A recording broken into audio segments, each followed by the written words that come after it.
फिर उसने उन्हें यह बताने के लिए कि वे निरंतर प्रार्थना करते रहें और निराश न हों, यह दृष्टांत कथा सुनाई। वह बोला, किसी नगर में एक न्यायाधीश हुआ करता था।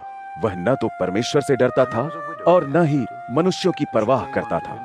उसी नगर में एक विधवा भी रहा करती थी और वह उसके पास बार बार आती और कहती, देख, मुझे मेरे प्रति किए गए अन्याय के विरुद्ध न्याय मिलना ही चाहिए। सो एक लंबे समय तक तो वह न्यायाधीश आनाकानी करता रहा, पर आखिरकार उसने अपने मन में सोचा, न तो मैं परमेश्वर से डरता हूं और न लोगों की परवाह करता हूं, तो भी क्योंकि इस विधवा ने मेरे कान खा डाले हैं, सो मैं देखूंगा कि उसे न्याय मिल जाए, ताकि यह मेरे पास बार बार आकर कहीं मुझे ही न थका डाले। फिर प्रभु ने कहा, देखो, उस दुष्ट न्यायाधीश ने क्या कहा था। सो क्या परमेश्वर अपने चुने हुए लोगों पर ध्यान नहीं देगा कि उन्हें, जो उसे रात दिन पुकारते रहते हैं, न्याय मिले? क्या वह उनकी सहायता करने में देर लगाएगा? मैं तुमसे कहता हूं कि वह देखेगा कि उन्हें न्याय मिल चुका है और शीघ्र ही मिल चुका है। फिर भी जब मनुष्य का पुत्र आएगा तो क्या वह इस धरती पर विश्वास को पाएगा?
फिर यीशु ने उन लोगों के लिए भी, जो अपने आप को तो नेक मानते थे और किसी को कुछ नहीं समझते, यह दृष्टांत कथा सुनाई।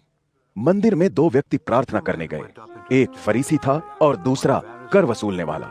वह फरीसी अलग खड़ा होकर यह प्रार्थना करने लगा, हे परमेश्वर, मैं तेरा धन्यवाद करता हूँ कि मैं दूसरे लोगों जैसा डाकू, ठग और व्यभिचारी नहीं हूँ और न ही इस कर वसूलने वाले जैसा हूँ। मैं सप्ताह में 2 बार उपवास रखता हूँ और अपनी समूची आय का 10वां भाग दान देता हूँ। किंतु वह कर वसूलने वाला, जो दूर खड़ा था और यहाँ तक कि स्वर्ग की ओर अपनी आंखें तक नहीं उठा रहा था, अपनी छाती पीटते हुए बोला, हे परमेश्वर, मुझ पापी पर दया कर। मैं तुम्हें बताता हूँ, यही मनुष्य नेक ठहराया जाकर अपने घर लौटा, न कि वह दूसरा। क्योंकि हर वह व्यक्ति जो अपने आप को बड़ा समझेगा, उसे छोटा बना दिया जाएगा, और जो अपने आप को दीन मानेगा, उसे बड़ा बना दिया जाएगा। लोग अपने बच्चों तक को यीशु के पास ला रहे थे कि वह उन्हें बस छू भर दे, किंतु जब उसके शिष्यों ने यह देखा तो उन्हें झिड़क दिया। किंतु यीशु ने बच्चों को अपने पास बुलाया और शिष्यों से कहा, इन छोटे बच्चों को मेरे पास आने दो, इन्हें रोको मत, क्योंकि परमेश्वर का राज्य ऐसों का ही है।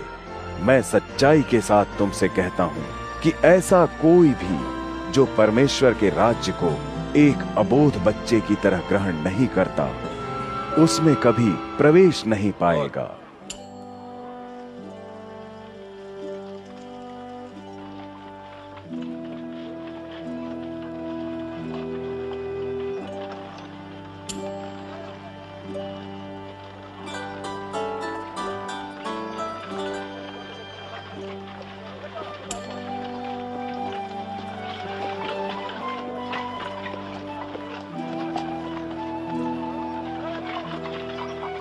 फिर किसी यहूदी नेता ने यीशु से पूछा, हे उत्तम गुरु, अनंत जीवन का अधिकार पाने के लिए मुझे क्या करना चाहिए?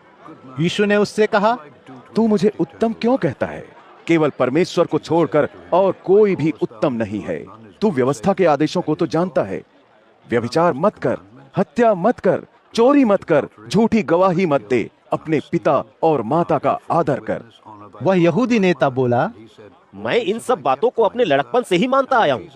यीशु ने जब यह सुना तो वह उससे बोला, अभी भी एक बात है जिसकी तुझ में कमी है। तेरे पास जो कुछ है सब कुछ को बेच डाल और फिर जो मिले उसे गरीबों में बांट दे, इससे तुझे स्वर्ग में भंडार मिलेगा। फिर आ और मेरे पीछे हो ले। सो जब उस यहूदी नेता ने यह सुना तो वह बहुत दुखी हुआ, क्योंकि उसके पास बहुत सारी संपत्ति थी। यीशु ने जब यह देखा कि वह बहुत दुखी है तो उसने कहा, उन लोगों के लिए जिनके पास धन है, परमेश्वर के राज्य में प्रवेश कर पाना कितना कठिन है। हाँ, किसी ऊंट के लिए सुई के नकवे से निकल जाना तो संभव है, पर किसी धनिक का परमेश्वर के राज्य में प्रवेश कर पाना असंभव है। वे लोग जिन्होंने यह सुना बोले, फिर बोला उद्धार किसका होगा? यीशु ने कहा, वे बातें जो मनुष्य के लिए असंभव हैं, परमेश्वर के लिए संभव हैं।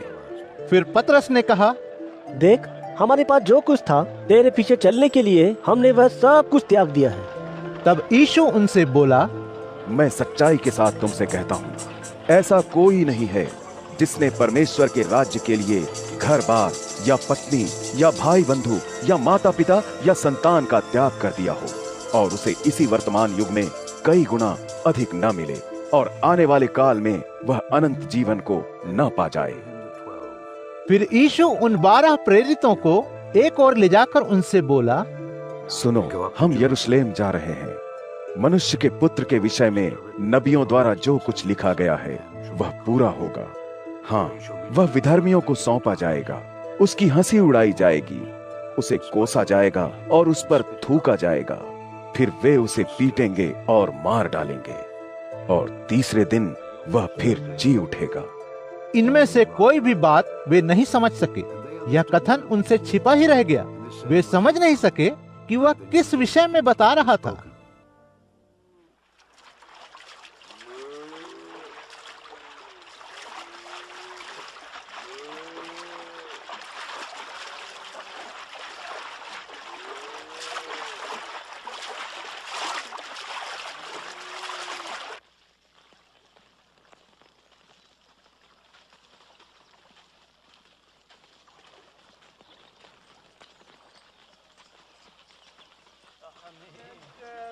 यीशु जब यरीहो के पास पहुंच रहा था तो भीख मांगता हुआ एक अंधा वहीं राह किनारे बैठा था। जब अंधे ने पास से लोगों के जाने की आवाज सुनी तो उसने पूछा, क्या हो रहा है? सो लोगों ने उससे कहा, नाज़री यीशु यहाँ से जा रहा है। सो अंधा यह कहते हुए पुकार उठा, दाऊद के बेटे यीशु, मुझ पर दया कर। वे जो आगे चल रहे थे उन्होंने उससे चुप रहने को कहा, किंतु वह और अधिक पुकारने लगा, दाऊद के पुत्र, मुझ पर दया कर। यीशु रुक गया और उसने आज्ञा दी कि नेत्रहीन को उसके पास लाया जाए। सो जब वह पास आया तो यीशु ने उससे पूछा, तू क्या चाहता है? मैं तेरे लिए क्या करूं?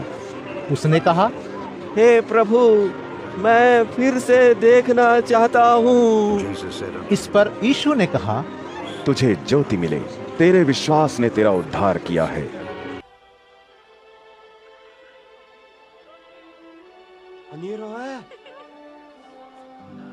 और तुरंत ही उसे आंखें मिल गईं। वह परमेश्वर की महिमा का बखान करते हुए यीशु के पीछे हो लिया। जब सब लोगों ने यह देखा तो वे परमेश्वर की स्तुति करने लगे।